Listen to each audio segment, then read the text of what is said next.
Alors bon matin, j'aimerais faire un petit vidéo ce matin sur une actualité qui est présente dans le monde, c'est l'Afghanistan. Récemment, vous n'êtes pas sans savoir que les États-Unis se sont retirés, l'armée se sont retirés de l'Afghanistan.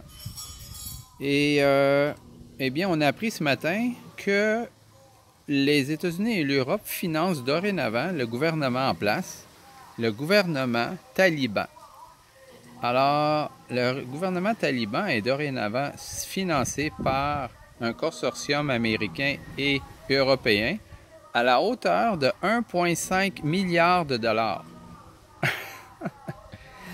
Alors, pourquoi les Américains et les Européens financent-ils un gouvernement taliban?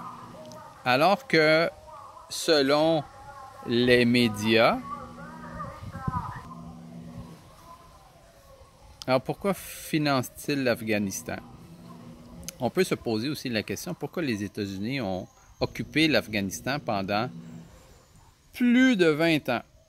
En fait, la plus longue guerre, la plus longue occupation des Américains dans un pays, plus long que la guerre du Vietnam, imaginez-vous, est en Afghanistan. Qu'est-ce qui intéresse autant les États-Unis et l'Europe en Afghanistan? Vous le savez peut-être. Eh bien, c'est le pavot. Le pavot qui est derrière l'opium et l'héroïne. L'opium et l'héroïne. L'Afghanistan produit 85% du pavot dans le monde. 85% du pavot dans le monde. Et qui a besoin de pavot dans ce monde? Eh bien, ce sont les compagnies pharmaceutiques.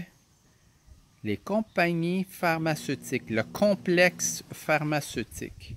Voyez-vous, ce complexe pharmaceutique est supporté par les gouvernements américains et européens. Et la preuve, c'est que l'Europe et les États-Unis ont envoyé 1,5 milliard de dollars au gouvernement en place taliban. Un régime sanguinaire, cruel. Et malgré tout ça, on les finance. On les finance pourquoi? Pour protéger l'approvisionnement du pavot. Certainement qu'ils ont une entente d'approvisionnement, sûr et certain. Un approvisionnement qui ne sera pas brimé par la présence des Russes. Parce que les Russes occupaient l'Afghanistan dans les années 90. Ils ont été chassés par Al-Qaïda, qui était financé par les Américains. Alors, vous savez maintenant pourquoi les États-Unis et l'Europe protègent l'industrie pharmaceutique en finançant le gouvernement taliban en Afghanistan. C'est un peu complexe, mais c'est ça, la réalité dans ce monde. Les complexes pharmaceutiques sont gigantesques. Et ce sont eux qui sont derrière la vaccination présente. Pensez-y 2 secondes.